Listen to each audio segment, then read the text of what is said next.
Here. And Mayor Winquist. All right, thank you very much. And next we have the approval of the agenda. So moved. So just in the discussion there, we will need to change item C2 to an action item. We can get an amended motion to that.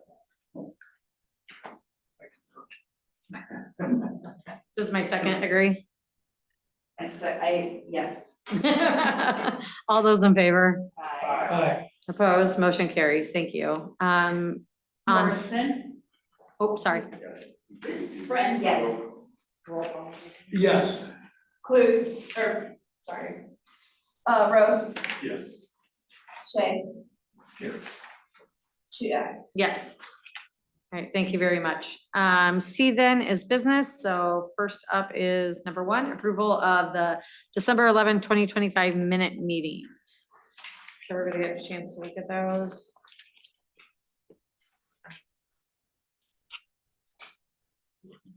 I'll make a motion. Second. Is there a discussion? Seeing none, we'll do roll call. Morrison? Yes. Friend? Yes. Rowe? Yes. Shay? Aye. Chia? Yes. Okay. Action number 2 is Everstrike Solutions LLC, Foundational Organization Assessment and Strategic Plan. Good afternoon. My name is Grant Anderson. I'm MAPA's Community and Economic Development Manager for those that are newer on the board. Earlier this year, we released an RFP to find a consultant that would help the MAPA Foundation with some strategic planning and capacity building. We received 16 proposals in total from all across the country. Proposals ranged from $20,000 to over $500,000. So Everstrive is based in Kansas City. Their proposal really stood out. They have staff with a lot of experience with regional organizations and local organizations like MAPA. The firm's founder and another member of their team previously worked with the Mid-America Regional Council. They are a council of governments and MPO in the Kansas City region. Their proposal read like they actually read our proposal, our RFP, which I really appreciated. And they just had an approach that was really clear and concise. They proposed to do the work for $30,000, which will include some peer institutional research, some member surveys, in-person focus groups, and an in-person strategic planning session with the board, and then that will be followed up at the end after 6 months with an in-person presentation and final report to the board. So I apologize, there was a miscommunication between Christina and myself, but I suppose pending formal final staff review, we're requesting that we be able to execute a contract with Everstrive. It will be a 6-month project, and we're very excited to move forward. Questions at this time? How long will that last? 6 months. 6 months? Hopefully we'll kick off in May and should be completed in October. When will you bring information about the progress back to this board? I'm sorry, information about what? The progress back to this board. When will we hear more about this? When will be the next time this is on our agenda? Well, I suppose whenever the board might think it's appropriate, it'll be a 6-month project. We could do a midterm progress report. And you'll be asked to participate in focus groups and some survey data before that. And so the grant highlighted the kind of the strategic planning session with the MAPA Foundation Board, which is this board. And so that would be the next time we'd be checking in with this group. That would probably be the third or halfway into the and then the final presentation.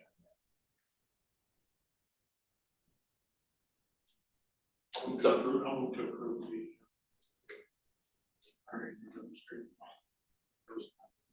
I'll second.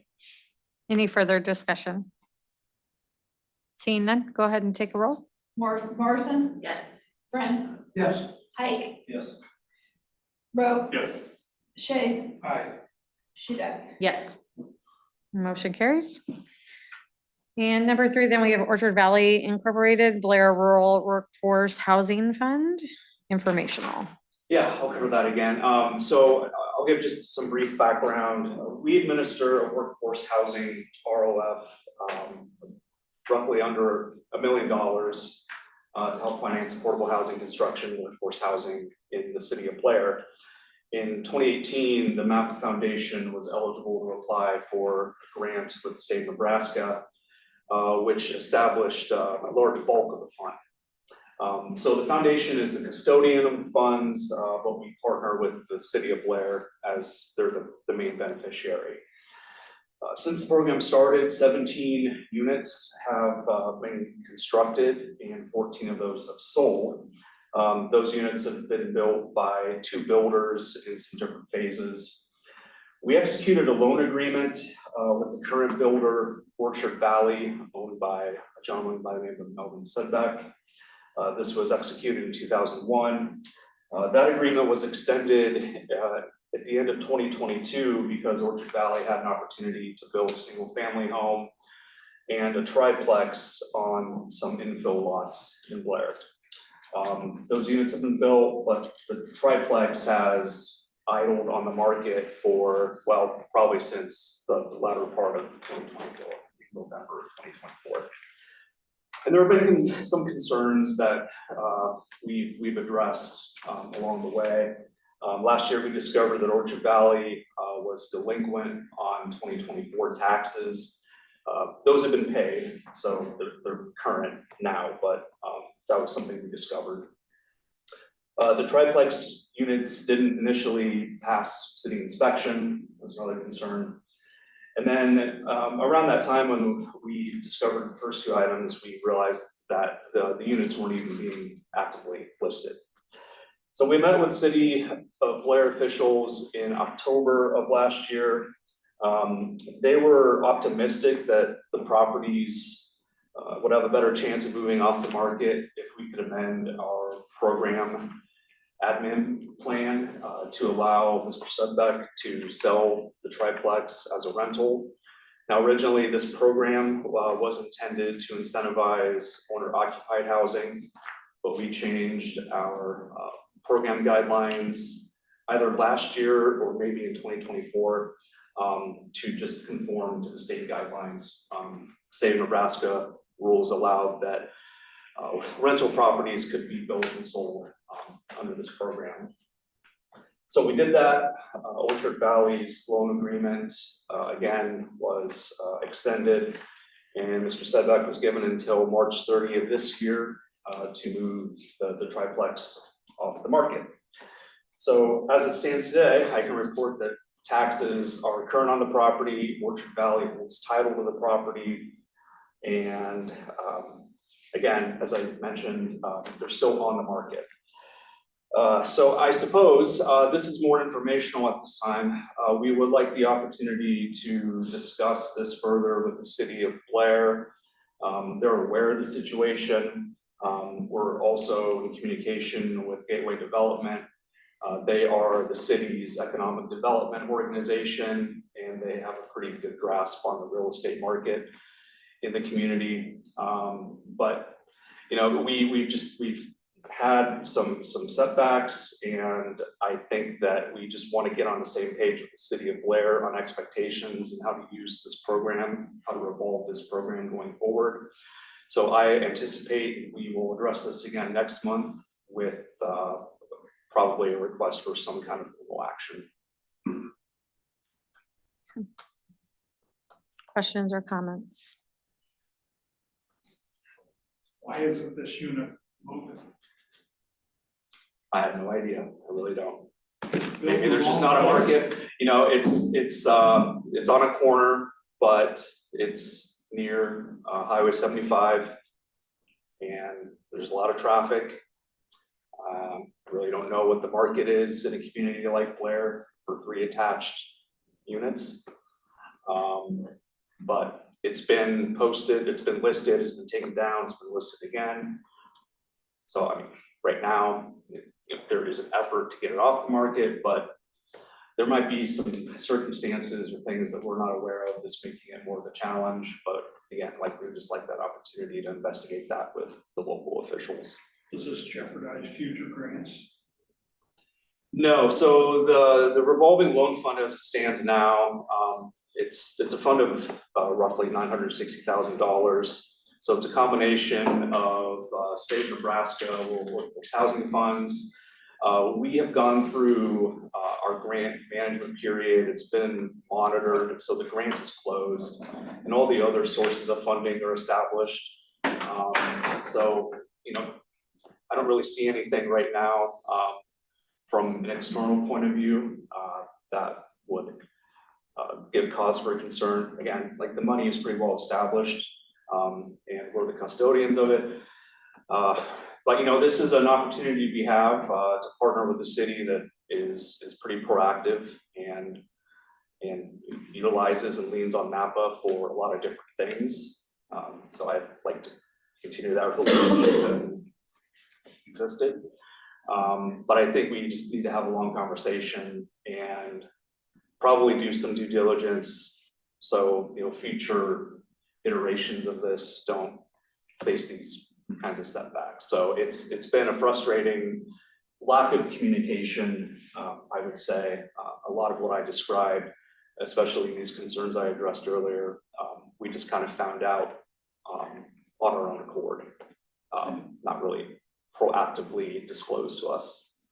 I would note too, this is the last set of properties on this current agreement with this builder. The intention has been for, over a year at this point, that once these units are sold, the fund is replenished, that we would do an RFP for a new builder and a new partner on the development side, or partners. It could be at the local level. And so this is just kind of held us sort of frozen while we wait for this property to come back. And there's really two options. We either accommodate the developer and wait for the property to sell, or the fund is replenished by essentially taking the money back as part of the agreement. And so those are really the same in many ways in terms of kind of the net impact to our regional fund. It's just how do we partner with the city and make sure that we're playing that role of the steward of the fund in the most proactive way we can for the city. So right now it's being listed as a rental property. Are they trying to sell it as a reflex rental property? Does it have to be owner? it can be either at this moment, Yeah. but we gave them the flexibility. Yeah.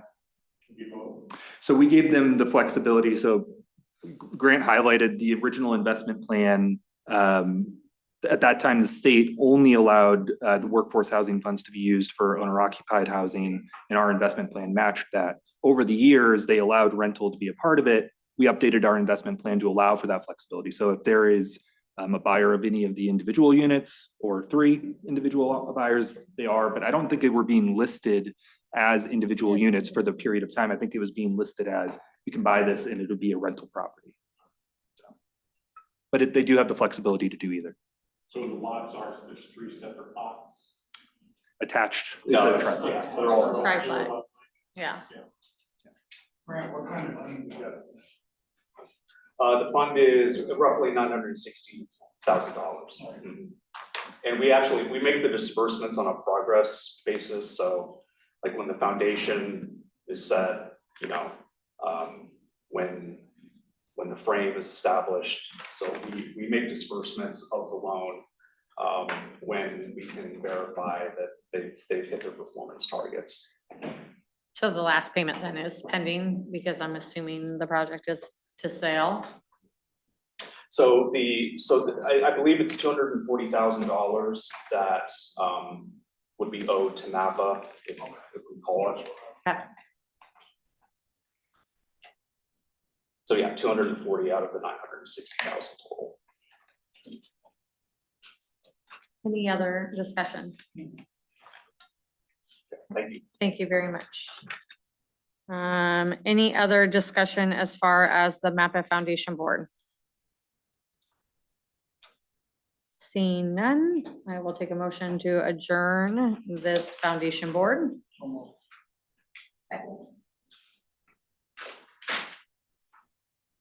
Roll call. Morrison. Yes. Friend. Yes. Height. Klug. Rowe. Yes. Shay. Yes. Shudak. Yes, all right, and that one is closed. And we will go ahead and open the agenda for the Board of Directors meeting. Mayor John Ewing. Jacqueline Morrison. Commissioner Mike Friend. Yes. Here. Mayor Rusty Height. Here. Mayor Doug Kindig. Commissioner David Klug. Councilmember Don Rowe. Here. Supervisor Brian Shea. Here. Mayor Jill Shudak. Here, Mayor Angie Woodquist. thank you. And we will start with the approval of the agenda.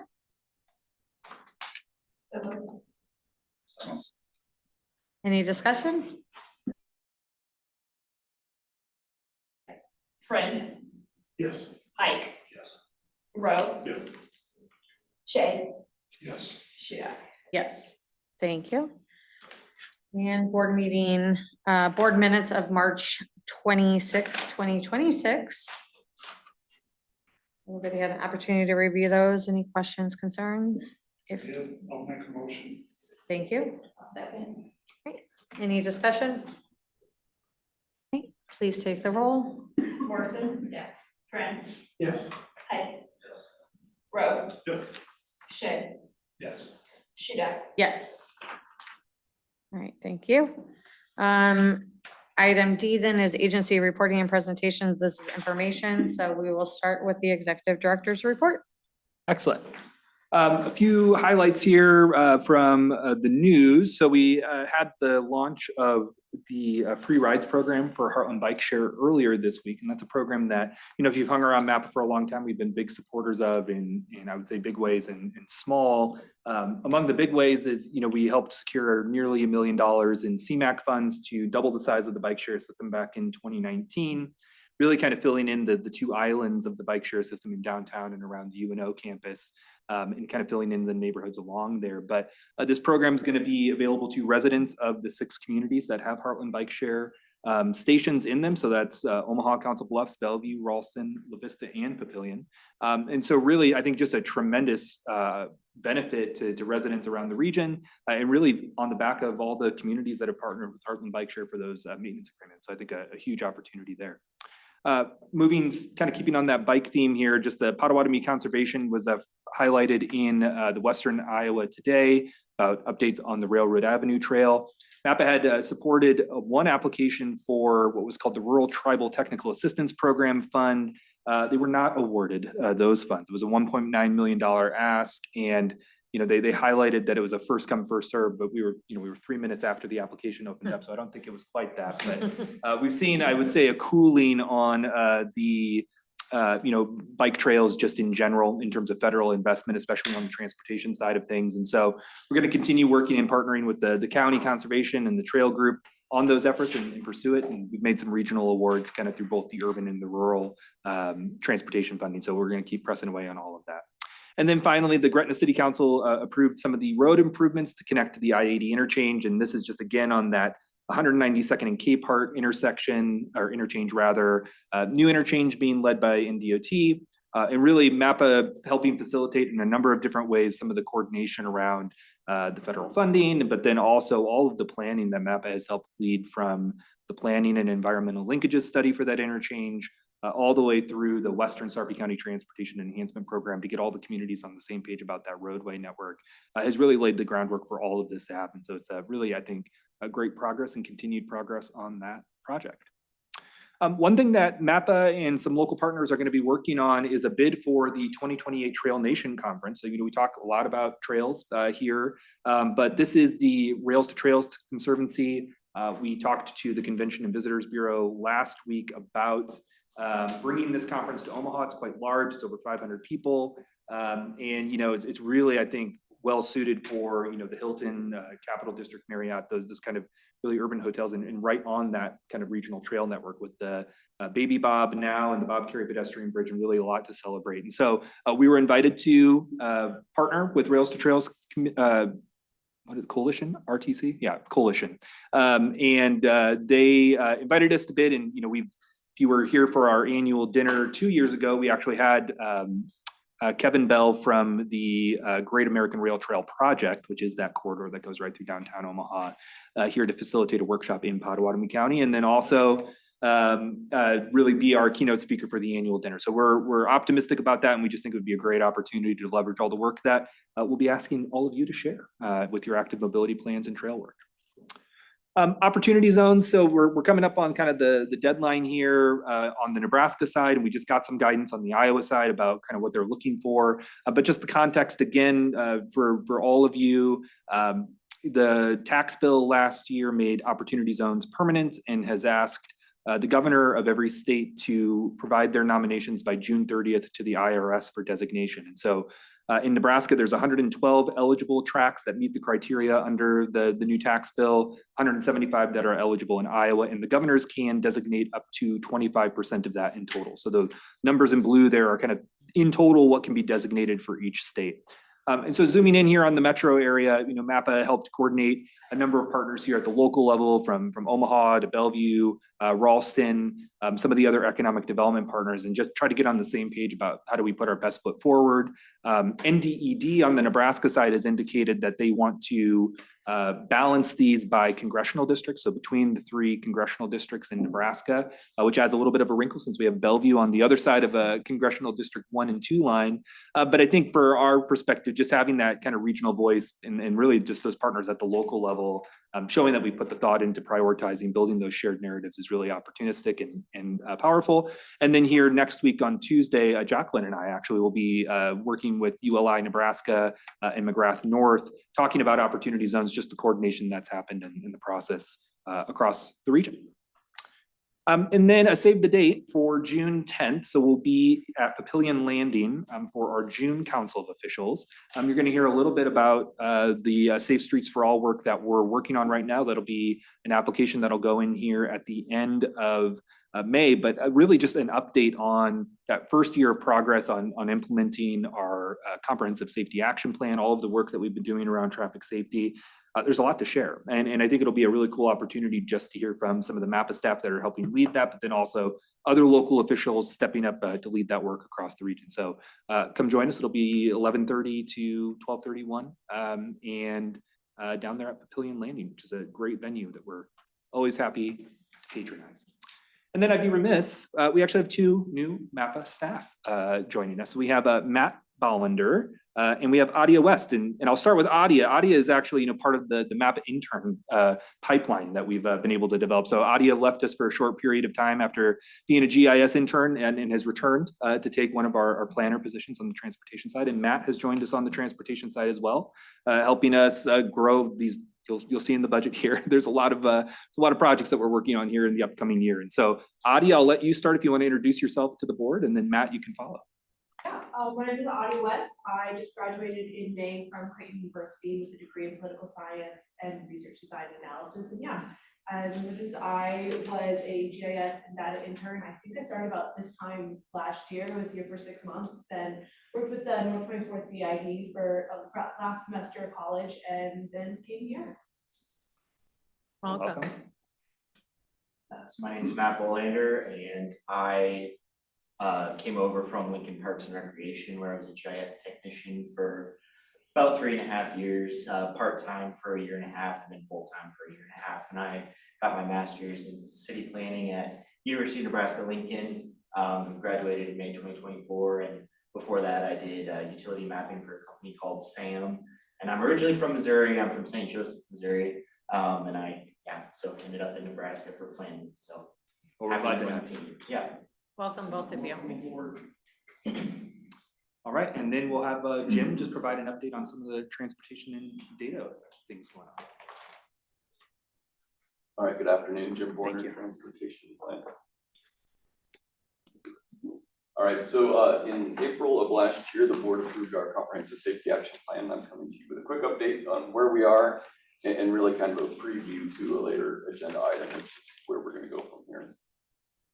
So accomplishments here, we're happy to say one of the major goals of the comprehensive safety action planning process is to develop an action plan, and from that plan is to compete for future and additional funding for implementation projects. So very excited that the Omaha Implementation plan provides for a series of roundabouts on Sorensen Parkway. Identified safety issue on both their high entry network division 0 action plan as well as our comprehensive safety action plans. We were happy to support their application. And the 700,000 is over a range of years. Both the city of Omaha and Council Bluffs have applied for supplemental planning and demonstration. So building on things that they would want to continue adding, so safe routes to school program, additional work with safety data, and taking a look at individual corridors to identify if proposed future solutions would be acceptable by the community. So we're also happy to say we've been working with the Nebraska Department of Transportation on their highway safety committee for the time since I've been here, basically for the last 7 years. And the Highway Safety Improvement Program is federal funds which are given to the state to pay for safety projects. And so we've been working very hard to find a way to make local projects eligible and competitive. And so we're happy to report they started this past year a program which we're on a revolving annual cycle to apply for projects. So it makes it easier for communities to apply on the Nebraska side for Highway Safety Improvement Program funds. And also it aligns with our project selection process and our transportation improvement program. So it just fits right in. And we're going to talk a little bit later, but a large number of our 2050 mini grant projects that are submitted by all of you, our local jurisdictions, really are looking at safety. So that's good as well. We've developed a performance measures dashboard, and the safety was the first component that meets our transparency and reporting requirement of our comprehensive safety action plan. And I'll talk a little bit about some of the data that underlies that. We're really at the starting stage, so it's pretty bare bones and meets the requirements, but we're definitely looking to build it out and provide more useful planning information and reporting information to our community. And we're also excited that we've developed a process where we're linked directly to NDOT's crash database, and that just provides a lot more certainty in the data that we're getting. So we're working very closely. Not everything's aligned, as you can imagine. That takes a little while to get to where we want to be, but this is unique for us as an NPO, and we're working with some other activities that provides benefits for other communities within Nebraska. And finally, there was some safety legislation passed in this last round, this last year, which are supported. The kind of the biggest is the hands-free driving law in Iowa.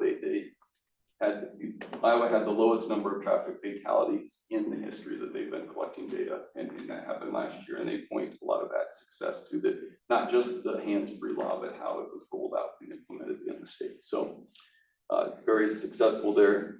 And then kind of working towards a couple of law changes, provide more clarity on vulnerable road users and actions, as well as stronger enforcement for move over and slow down to all vehicles, not just those that are providing care on the side of the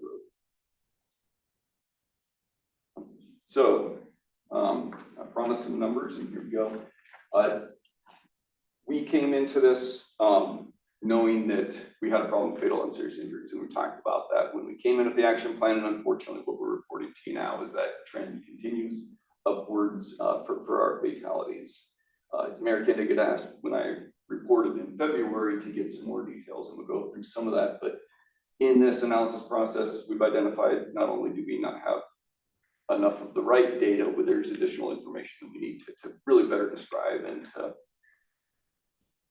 find useful solutions across the range of countermeasures for our safety data. So we're working very hard on that. Serious injuries do continue to trend down, and of the two, that's something that's with the current trends, we would be on track to get to 0 by 2040.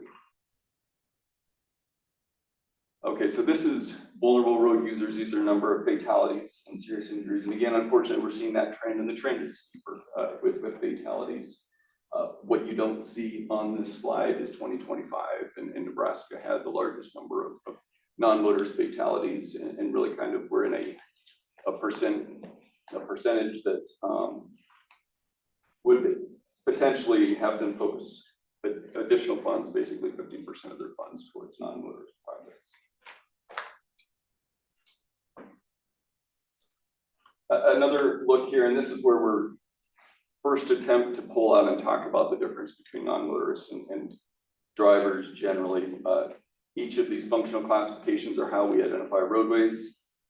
Again, we came in with some expectations that principal arterials, so these major divided roadways, higher speed, higher number of lanes, we do see our greatest proportion of fatalities and serious injuries, but the proportion for non-motorists are much higher on those principal arterials or minor arterials, and even more so on our local roads. So we know that we have the right plan to go after and have projects lined up that should address these things, but we also know we need to continue looking. And some of these aren't physical projects, some of them are behavioral and operational improvements as well. And finally, and this is a prelude to our application that I'll talk about later, but what this graph is showing you is information from the fatality analysis and reporting system. So when a person is killed in a traffic crash, it's reported nationally, and there's basically a big set of data that they collect. The bar on the bottom, that darker blue color, is showing the proportion that were alive when first responders arrived at the scene. So there's some assumptions in there, but generally you could say the manner of the crash, the timing of first responders, and then the subsequent transport to the trauma center.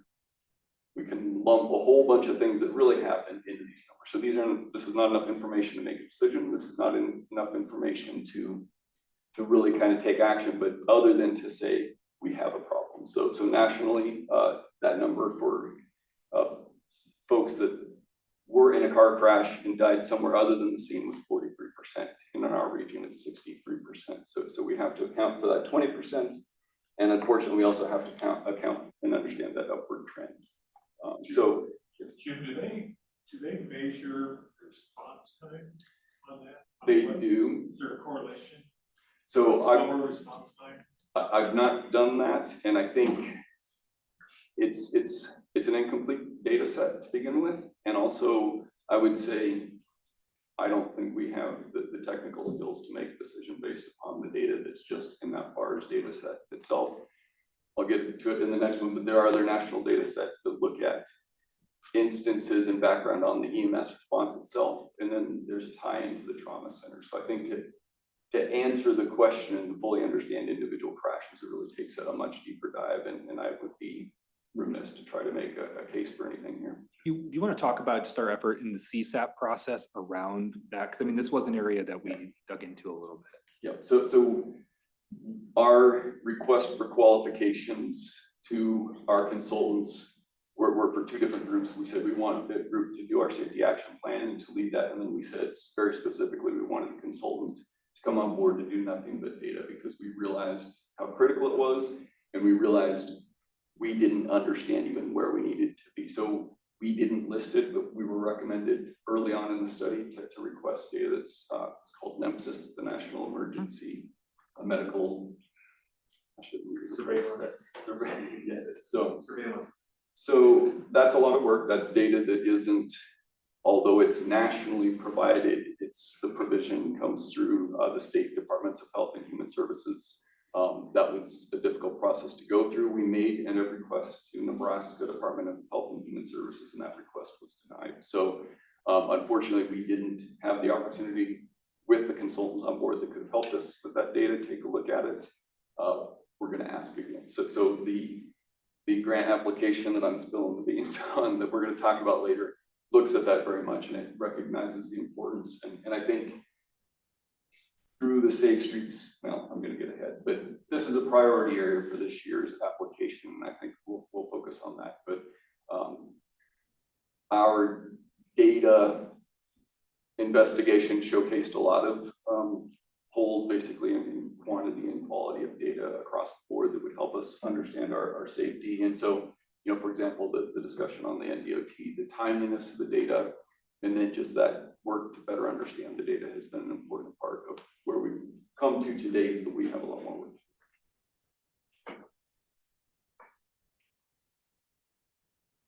Okay. Great. Okay. So I'm happy to answer any questions on the data presented here, and I guess, like I said, we'll definitely get into some more details. And you can consider this a teaser for COO. Council of officials, we could get into a deeper dive. But just to touch on one or two things real quick. this timeliness of data, I don't know if you understand, but when we rely on data from the state, right now, we do not have an actual number of data sets from the Nebraska DOT on crashes. They have to finalize all the data, and that doesn't happen until June, July of this year. So in essence, we're always a year or two behind in terms of understanding and being able to analyze crash data. The opportunity with NEMSIS and hospital data is being able to provide that at a quicker rate. We would be behind maybe 1 or 2 weeks rather than a year and a half to be able to do some additional. So that is leaps and bounds from where we are now. So that just to emphasize how important it is that we're trying to access this data and understand it better to be able to make timely decisions and policy choices. Is the roadblock that you're facing, is it because it's from the state? I'm asking, like, if the cities or the county were to ask for the data, would we, or have access to the data? I think we can get access to the data, right? It's just MAPA isn't the government entity. Is that the challenge?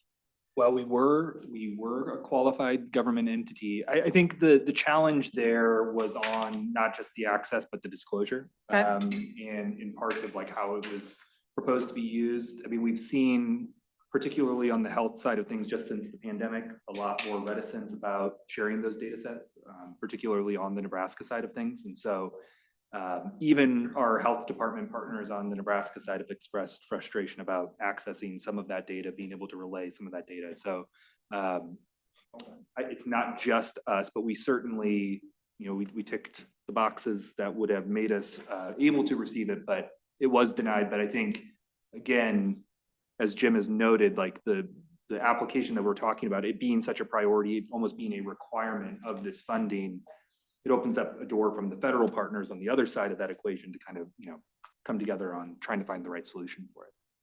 And for Iowa, we didn't actually apply. We didn't get to the point where we could fill out the form, and our consultant really at that point was worried about finishing up the data to support the planning effort. So I don't think we understand the Iowa side as much as we do Nebraska. But we are working very closely. Nebraska has a statewide trauma board, which is set in place by law. And so we're working with really strategic partners there that they're looking for the same. Yeah. So And the Iowa crash data from DOT is instantaneous. Yeah. So we don't have the same barrier.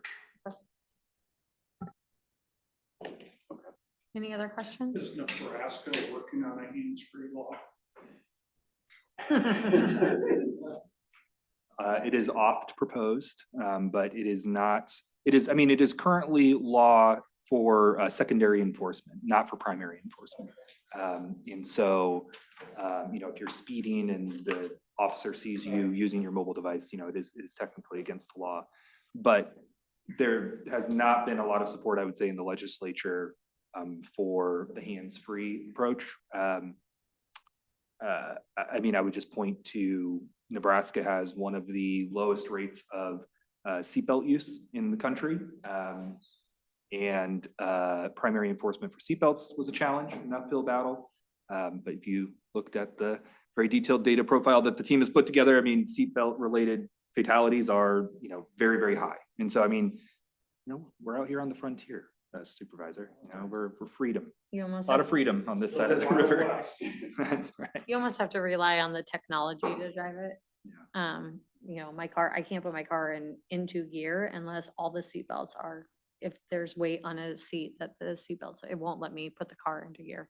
You have to wait for some guy to finish sending his text on the way over Yeah. before everybody could go. Yeah, it's a problem. I just, thanks. Thank you, guys. Excellent. Thank you. Next up, public comment. I don't believe anybody signed up for public comment. Okay. Consent agenda, unless there's any type of exception, we'll take both of these together. Second, Morrison. Discussion? Seeing none? Morrison? Yes. Friend? Yes. Height? Yes. Rowe, Yes. Shay, Yes. Hudak. Yes.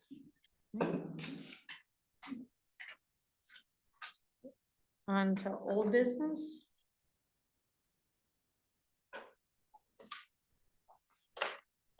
Good afternoon. I have 3 changes for the FY 2027 Transportation Improvement Program. So this will go into Amendment 5. 2 changes to projects sponsored by the City of Omaha. One, 42nd and Fontenelle Roundabout. We're effectively just doing it. We're doing a small increase to the SDBG MAPA funds on that. The biggest change is that the city got an Highway Safety Improvement Program award. The funding sources Jim had mentioned earlier, to construct the roundabout. So that effectively the local, the regional federal aid will go to kind of developing the project, and then will actually be constructed with those HDIP funds coming from NDOT.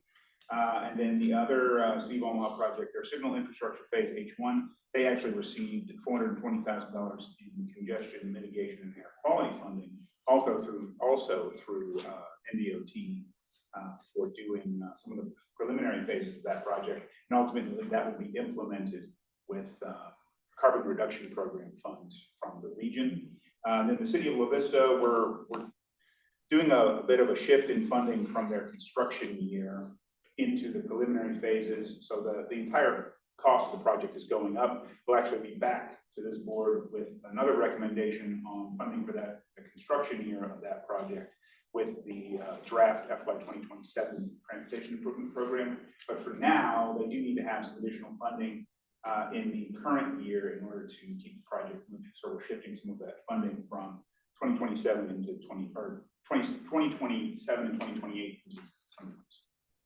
This comes with a favorable recommendation from GTAC, and we're asking for approval today. Any questions? Okay, seeing none, I'll take a motion. Discussion? Seeing none? Go ahead. Morrison? Yes. Friend? Yes. Pike? Yes. Rowe? Yes. Shay? Yes. Hudak. Yes. Motion carries. We had a call for projects that opened back in October, late October, went through anything like that. That's probably it. Are you doing? That's at the same. Safe Street. I think your Oh, I meant- Heartland oh. 2050 is down. Yep. You gotta come back. This is you. I'll be back. Board's excited. We'll see you in a moment. You know, used to be there repeatedly. All right, good afternoon. Happy to talk to you about our proposed application for this year's cycle for Safe Streets and Roads for All.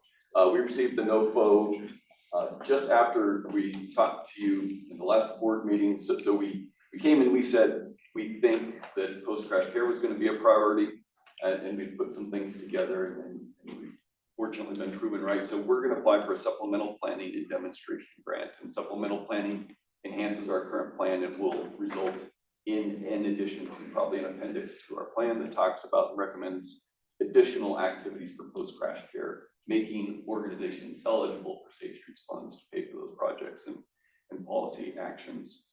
And we're also going to demonstrate it on a limited scale. So a demonstration lets us buy some equipment, lets fire departments buy equipment, get trained on it, and showcase that they're able to do it. And this is one that's interesting because we'll talk here a little bit, but some of our fire departments already have some of the capabilities that we're going to look to demonstrate. So we're going to be very careful in our application so we don't show duplication in this fund. So regional EMS whole blood is our primary focus. That's that 43% I talked about. We can't say that somebody needed whole blood at this point or passed away because they didn't have access to it, but there's at the national level just a really strong case for providing whole blood. And again, the City of Omaha and the City of Bellevue both have active programs that are capable of doing that.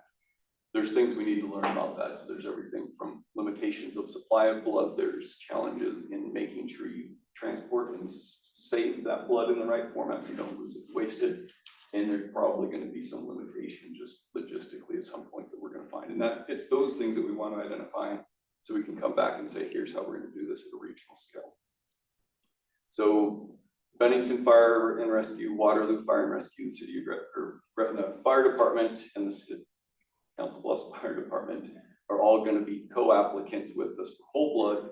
And I guess I'll go to the next slide. And we've just recently brought on the City of Omaha to look at some improvements for these pre-application or the provision of whole blood. So there's still work that the Omaha Fire Department wants to do to provide more capacity with whole blood, and we'll work with them, but that won't come through this grant.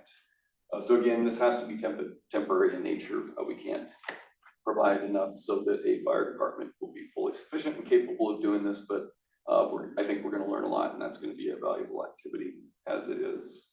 So again, we'll look to come up with a list of projects and strategies that could be funded by this grant or others. And I think there's going to probably be some work in parallel as fire departments see this. For example, the police or the fire chief for the city of Papillion Fire Department wants to hear from me too. So, you know, we're limiting, we're keeping it competitive, but I think we're just going to see a lot of activity generally because there's a real interest. So this shows the scale and kind of talks through why we think our application is competitive. We're showcasing areas that don't already have that whole blood and or that just quite honestly respond to some pretty significant crash cases. So when we talked to the Bennington Fire Department, the example they gave was they responded to that whiteout condition on I-80 just outside of our boundaries.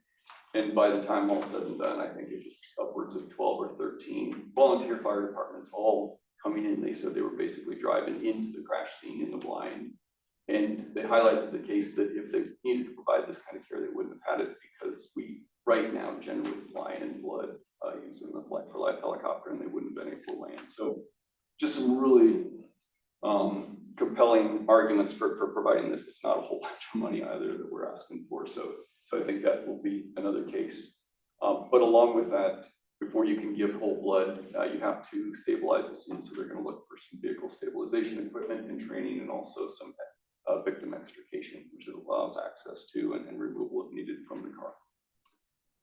We're also very competitive that they prioritize rural, making sure that we're being equitable and providing care and focus on rural communities. And there's also a high fatality rate. And so some of our lower populated census tracts actually see very high fatality rates because of that. But I think there's just also the nature of the crashes when we're talking the higher speed interstate and state highways that these fire departments provide support for. So here's our timeline. We'll look to hear about our award in late December, and we'll work really hard to get our grant agreements such that we hopefully have money July 1st of next year. And that lets us on a clean budget cycle look at what staff will be a component of this. So MAPA staff will be a portion of the grant request, as well as consultant staff time to help us develop the plan and coordinate the efforts, and then the equipment and the demonstration by the fire departments as well. That will take place over the next 2 years, and then we'll wrap up at the end. There's a lot of data collection, pre and post and approval. So there's a lot of activity that we'll do before we even actually get into the work of demonstrating. For us, this is kind of a rush. So what I'm coming to you and requesting from the board is approval to go forward with this grant application submission in May, as Mike talked about. We're still working through the numbers, and so the grant application itself is not fully complete, but in general, we'll be looking for about $1 million in coordination, co-application with these fire departments. And so we'll be looking for local match contributions as they can for that equipment. And then the rest of it, we'll work through to find that local match contribution for the planning portion itself. And we'll submit hopefully around the middle of next month, and then look to come back to you hopefully in December and let you know about our awarding of this grant. I'm happy to answer any questions you may have about our requested solution.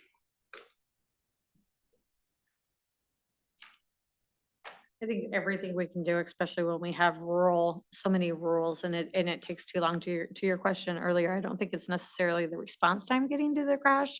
It's getting the people to the trauma center from there because not all of our hospitals are located as trauma. So anything that we can do to assist in looking at this.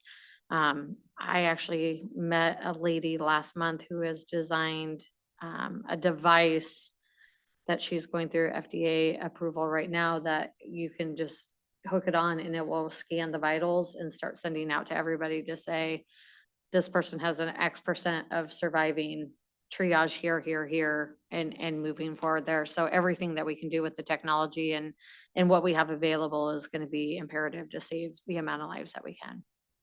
Yeah, absolutely. And I will highlight one of the other areas that they're really focused on is that technology piece. So MAPA submitting this one application, that's all we can do. We're eligible as an MPO to submit for one. There's nothing holding back any other community from submitting. We are supporting the city of Omaha application. We're working with Metro Transit, whether that's a separate application or combined as appropriate with the city of Omaha. We're still working on. So, but also Potawatomi County is looking for an application as well. They have their own local road safety. Is it all Potawatomi County or just MAPA? So Circle of that's where it gets tricky, right? So, so the areas outside of city limits of Carter Lake, Crescent, so I guess Carter Lake's already met, but Council Bluffs, Crescent, and McClellan is within the county and covered by their plan. Okay. There's also the opportunity. So the first year of funding, they were very, very particular and said no geographic overlap. The 97 of the 99 Iowa counties went together in a joint application. So each county has a plan, but some of those smaller Iowa communities where they still own and maintain the county roads would be something that would be acceptable for them to apply on behalf of, and we would just have to show that proof of coordination with the MPO. So they would have a memo that said, we acknowledge that you're gonna do some work on, L50 and Crescent or something like that. So there is a plan, and we are working with the Potawatomi County engineer on his. So I don't know exactly where he's at, so I would be reluctant to say exactly what they're looking to apply for. But Iowa is a little better place in smaller communities because there are more state funding opportunities for safety projects that really kind of fit. They're just tailor-made, especially for smaller communities. So both for design, engineering to even evaluate concepts being feasible, to design, to installation on a limited scale. There's some funding. We're happy to help if you have particular areas or communities that want to apply that way as well. Thank you. You're welcome. Additional questions or comments? Seeing none, we will take a motion. I'll make that motion. Second. Any discussion? Seeing none? Morrison? Yes. Friend? Yes. Height? Yes. Rowe? Yes. Shay? Aye. Hudak? Yes. The motion carries. On to new business, purchases 1A and B. Matt, you want me to cover this? You can, or I'm happy I to. will. So iDaily is our current audit contractor, auditor, sorry, independent contractor, just individual. Is our independent auditor. We've used them for, I think, 3 years now, so this will be the 4th year. And this is their proposal or letter of engagement for the upcoming audit. So it'll be the audit of the period that we're currently in. And so their cost has gone up about 3%, which is in line with what we have seen on the previous 3 years for a total of $43,260. And now staff recommend that we continue working with them. They've been a great partner. I think we actually kind of hit our stride the first year or two. It took a little bit of getting used to the new staff and the new auditor and the new approach. Really kudos to Matt from finance team for really working very closely with them. And they've been a great resource. So, with your approval today, we would execute that audit engagement. How long have we been? This would be the 4th year. So I think we've had 3 audits with them to date. In the previous, we went through a RFP process at the beginning of that, and they were the only respondent that got So, the previous auditor, God, I don't know, maybe 10 years, 12 years before that. So we don't have a policy as far as turnover. Not today, no.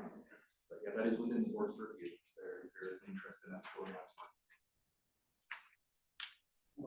There's report, what, 2 or 3 months ago? Correct, yep, that was Darren. Yeah. I'll make a motion to approve. Any discussion? Seeing none? Morrison? Yes. Friend? Yes. Pike? Yes. Rowe? Yes. Shay? Yes. Shudak? Yes, motion passes. Okay, item B, this is a lease back. So this is a bit of a strange item, but I met with Mayor Kindig about a month ago to talk through this. So CCOG, the Southeast Council of Governments, is the council of governments out of Sioux Falls, South Dakota. And one of the entities that they have kind of within their purview is an organization called Dakota Business Finance. And what they have done over the last really 8 years is really become almost a national, really kind of mega regional, but national leader around what's called SBA 504 lending. And so this is small business lending. You can think about it as kind of the small community bank has somebody come in and want some financing for whatever their business venture is, and there's a gap. Having this kind of infrastructure in place allows them to actually get that gap closed through the Small Business Administration. So in Nebraska, there are currently 2 CDEs, and Dakota Business Finance would be the third. And one of the provisions that they need to have an application for this kind of upcoming round to operate in Nebraska is an address. And they have kind of a partnership with a number of organizations like MAPA in the other states they serve. So they are statewide in their home state of South Dakota, they are statewide in Minnesota, and they're statewide in Iowa already. And this would allow them then to be statewide in Nebraska and really kind of provide that funding. And they've been really tremendously successful at increasing the amount of lending. So for us, we have office space here in Nebraska. And so this lease agreement is a way that they would be essentially have a valid lease within MAPA or within Nebraska to operate. But most of their work is just done on a referral basis from their board, which is comprised of Nebraska lenders and bankers.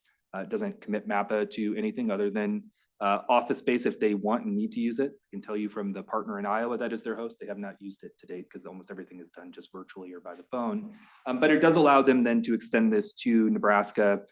They're already active and operational in Iowa, and so provide coverage, but they've been really successful at increasing the amount of lending through those SBA loans. And so they see an opportunity in Nebraska with a much larger population than South Dakota to really exceed that. So great partnership here. And I would say it also aligns quite closely with the piece that Grant highlighted around the MAPA Foundation. A number of the proposals that we looked at had talked about the role that economic development districts like MAPA play in small business finance. Obviously, that's not a place that we currently operate. It's not really something we're interested in doing. This would make some progress on that without us having to do it ourselves. And so it's a good piece there. As you know, we lease from Metro Transit. And so this is a sublet of our current lease that has been approved by them. And so the action I would request today is just pending review by Metro Transit, just to make sure that this aligns with them. They were going to give us a letter to document that, but they have not given us that today. So I think just pending their review, we'd ask for your approval today to allow this. The terms are $1 a month for 12 months. So this would come back in a year for further review by this board. Is this their own company or is this a subsidiary? And the only reason why I asked is that Sioux Falls is a very large banking industry up there. And some of the large players up there are a subsidiary of the Denny Sanford, which is, 30% interest rates, things of that nature. I just want to make sure that we're not. This is almost exactly equivalent to the MAPA Foundation. So it is a Perfect. wholly 501c3 nested underneath the Council of Governments. And so they are just much more active in lending to businesses, housing lending, much, much larger and much different than our own aspirations, I would say. So Fantastic. just a good partnership to bring this value to the region and the state as a whole, but without the overhead. Will Iowa be able to reach them here? Yeah, they won't have a physical, I mean, the lease allows them to coordinate with us to use a conference room if they need it. But as I've noted, almost, in the Zoom era, they don't really have any need to travel down I-29 to do that. But Iowa is already part of the area they serve, so they're already active doing that. Any other discussion on this item? Is there a motion? And we need that to include the, Just the request pending Metro Transit review. Second. any discussion? Seeing none, we'll take a roll call. Morrison? Yes. Friend? Yes. Pike? Yes. Rowe? Yes. Shay? Yes. Sheila? Yes, motion passes. H2 is Heartland 2050 Mini Grant Awards. I'm back. Okay, so we had 7 applications to the Heartland 2050 mini grant program. This part of the call for projects that we opened up in October, ran through beginning of January. And the both of the advisory committees are recommending awards to 3 awards to the city of Omaha, 1 to the city of Pavilion, 1 to Valley, 1 to MAPA, and then 1 to the Fabio, Missouri River Natural Resources District. So the 3 Omaha awards, 1 is for a regional roundabout feasibility study, as well as kind of an implementation plan. Basically, they'll be looking at various locations around Omaha and deciding whether it makes sense to put a roundabout there, and then kind of coming up with a plan for which ones to do first. Old Lincoln Highway and Trail Connection Study, so out in West Omaha, they'll be looking at 3 different alternatives for connections, trail connections out that way. Then the city also, basically after the streetcar has been constructed, the city wants to go out and create mobility hubs along the route to basically allow for other micro mobility connections, scooters, bike share, bike parking, that sort of thing that would align with that streetcar route. City of Pavilion wants to pursue an active mobility plan, kind of plan that the cities of Omaha and La Vista have already finalized, as well, and then Bellevue is currently in the process of developing. City of Valley is actually coming back with kind of an update to a previous award. They had gotten a mini grant previously to look at an intersection within Valley, and as they were developing that project, we were going to go put out an RFQ for it. They decided that it actually makes more sense to look at that from a corridor perspective, and so we told them to go ahead and apply and ask for some additional funding. So we'll take their original award, which I think was $80,000, and just kind of roll it into this new award. Then MAPA, we're asking for some funds to go out and ask people how they get around the region. What's the travel look like on a household level? That'll help inform future planning efforts. And then the Fabio, Missouri River NRD, in conversations through our Transportation Alternatives Committee, they want to address this issue of these small electric motorcycles, we call them e-motos, that have been, folks have been using them on trails, on places that folks don't want them. There's been some individual pushes to address this with local policy, and we kind of asked everybody, hold on a moment, we would like to address this regionally, come up with a policy that everybody can adopt so that there's not a piecemeal approach throughout the region. Because the trails cross boundaries, and we want to make sure that that's addressed. So both the Transportation Technical Advisory Committee as well as the Regional Planning Advisory Committee, they are recommending a total award of about $1.3 million under the mini grant program. And all of these projects will be kind of staggered over the next 3 years. We won't be able to get all of them done in 2026 or 2027, and we'll have a little bit more in 28, 29 as the streetcar project wraps up. The city's probably going to do their mobility hubs in 29. Any questions or comments on this item? The piece I would just highlight, just as a little historical perspective, when we started this program, we set aside $250,000 for these planning grants to kind of support implementation projects kind of down the line for communities. And I mean, just over the last 10 years, I mean, it's grown to $1.3 million of requests and being able to find good projects to award. And so I think it's just a real demonstration of success over time about the way that the smarter we can get about finding the right questions to ask and answer with this kind of technical planning, really speeding up the road to implementation, because it's kind of unbelievable to me that it's over $1 million more even being requested than where we were, because we had to beg for $250,000 of applications at the start. So it's definitely accelerated. So I think a lot of success that we've been able to build on.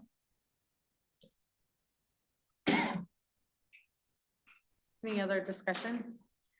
Seeing none, I'll take a motion. Motion made. Second, everyone, second Morrison. Any discussion? Seeing none, we'll take that. Morrison? Yes. Friend? Yes. Height? Yes. Rowe? Yes. Shay? Yes. Sheila? Yes, motion passes. Thank you. Item 3 is our 2027 budget.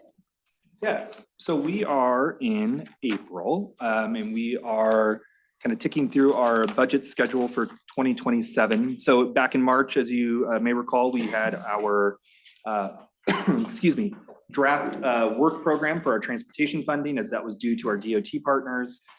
This month, we'll be taking our preliminary funds, line item and program budgets through this board, which we're doing here today.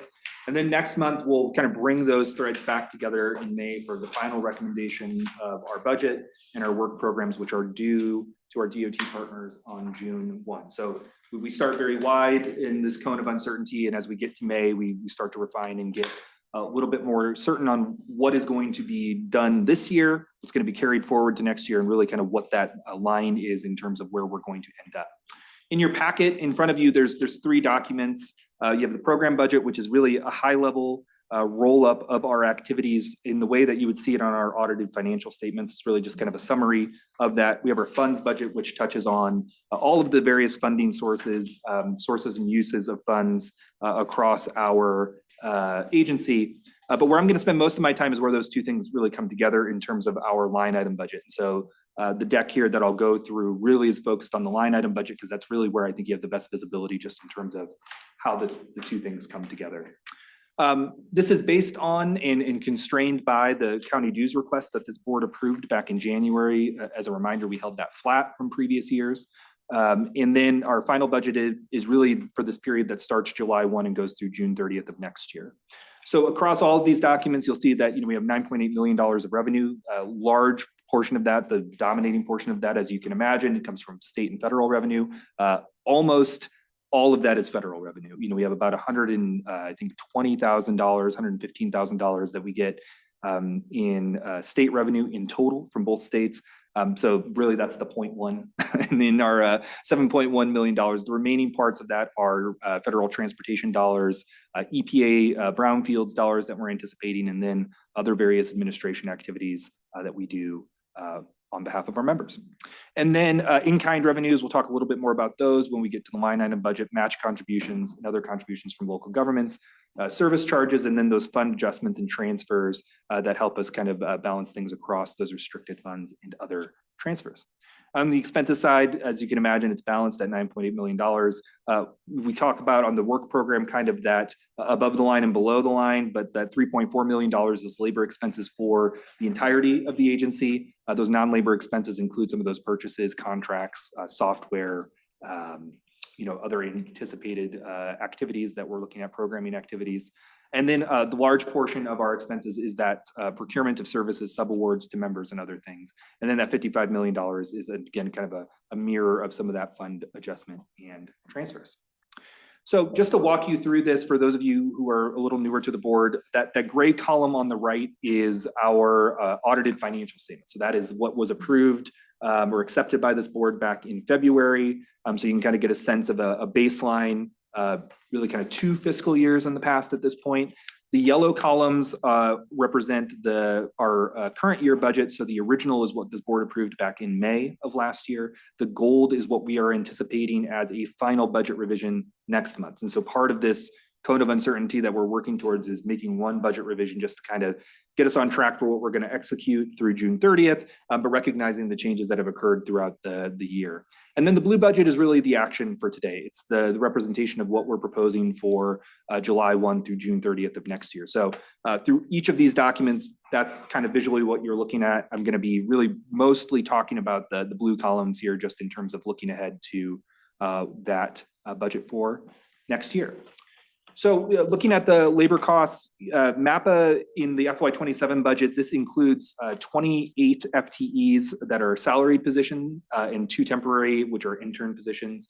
The 28 FTEs is actually 2 additional from the baseline FY27 budget, and that is largely driven by those large discretionary grants.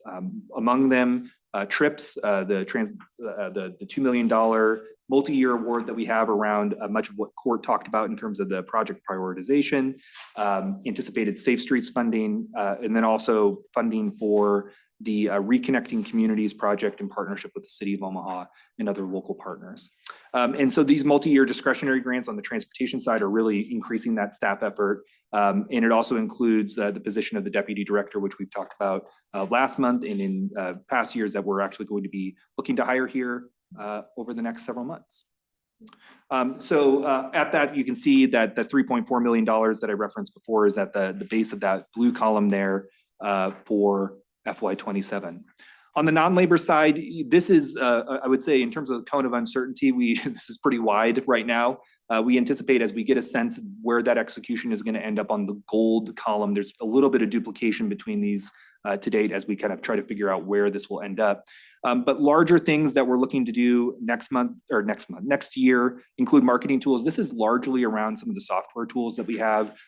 Talk about our strategic plan. Some of that is really more significant investments in software tools like what we call a CRM system. We built our own and it works okay, but it just does not kind of meet the needs of what we do in terms of engaging members, trying to keep track of things. And so there's a number of tools that we're evaluating, but that number is purposely high as a placeholder. I anticipate that will come down. And then the Heartland 2050 Summit, again, you can see what we executed on this year. That 13,000 was our Collaborative Futures Summit. This past year, we have a placeholder of 44,000 this year. Again, I don't anticipate it will be that large, but just kind of a placeholder there of combining those two just to get a sense of where we may end up this year. And then below on the office expenses, the blue columns there, the data processing, some of this is a little bit of shifting of things based on the term of our actual contracts. So contracts that are over 12 months, we've had a number of 15-month contracts to align them with our fiscal year, are actually capitalized expenses. You'll see those on the next slide. And so there's a little bit of shifting of things around here as we've been able to move things to represent how GASB, our lovely Government Accounting Standards Board, requires them to be shown. But it also includes significant investments in both our ERP and the continued implementation of Oracle NetSuite, and some additional things around Streetlight and the software purchase for that. So that is that software product that we talked about in the UPWP last month as well. Or excuse me, data processing on the capital expenses, actually the Streetlight here. Sorry, I missed that. So data processing includes Streetlight. We highlighted that last month. That's a cell phone data source, large capital purchase because it is a longer 15-month lease. You see that here below the line in capital outlays. And then long-term licenses that we had in terms of our GIS licenses and other things that are on that 15-month contract are represented here below the line as well. In the travel column, we're holding that flat. We anticipate that this will represent a decrease in overall travel. As you can imagine, fuel prices, flights, hotels, everything seems to be going up. And so being a little bit more vigilant about those travel dollars, we're not 100% sure where we're going to end up at the end of this year on travel, but it's likely to be higher than where we started the year at that $45,000 to begin with. And then those professional development, really kind of a core piece of our strategic plan and those investments that we can make in our staff here, whether that is that conference registration or even those memberships and professional certifications and things that we can invest in to make our staff able and ready to rise to the work that we ask them to do. And then the largest piece on the expenses side, as we highlighted before, is really these subawards. On the transportation side, which are those FHWA, FTA, SDBG, and CMAQ, in 5310, we had a lot more detail in that UPWP, but you can see the roll up here of all of those. The brownfields funding is anticipated through that ComDev contract. That's at $425,000. A portion of that $500,000 request is for MAPA staff time, but a large portion of that is going to be going and doing those assessments by consultants to get them eligible and ready to pursue EPA implementation dollars for those projects. And then those transfers here at the bottom, the officials fund is the fund dedicated to travel costs largely for this board and officers of our council of officials. And then the investment income transfers to cash reserve, that's really just the way that we track some of that investment income on those month-to-month financial statements and the assets that we hold. And so then just back to this is just that overall kind of view of where we started in terms of the preliminary budget for FY 2027, but I'm happy to answer any questions that any of you might have.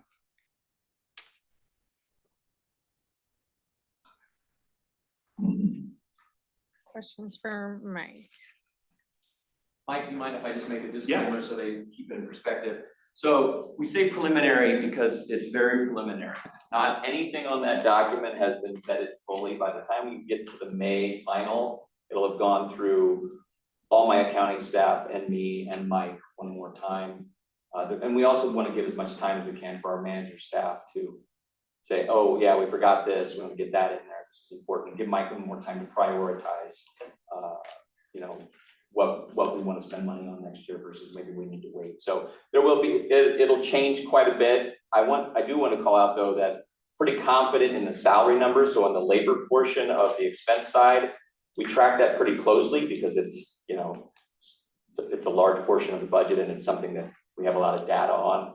So both on the 2026 amended and the 2027, that labor portion of the expense side is pretty accurate. Now 27, of course, is depending on whether we have vacancies or not. But if we have full employment, you can rely on those numbers. Are going to be pretty close to the year. And I'm assuming because this is the draft and the final will be in May, we're not taking any action today. Just this is more information to say this is what's coming. Traditionally, we do take action on the preliminary budget just to kind of say, you know, this is where we are at this point. But then the final is typically a refinement.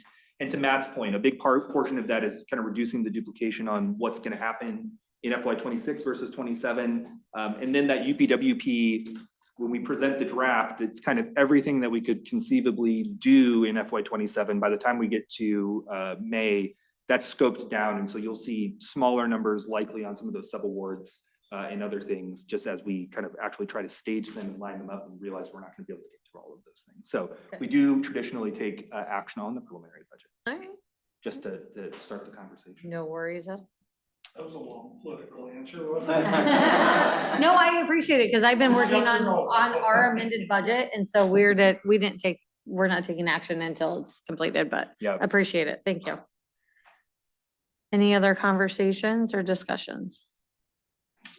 Seeing none, I'll take a motion.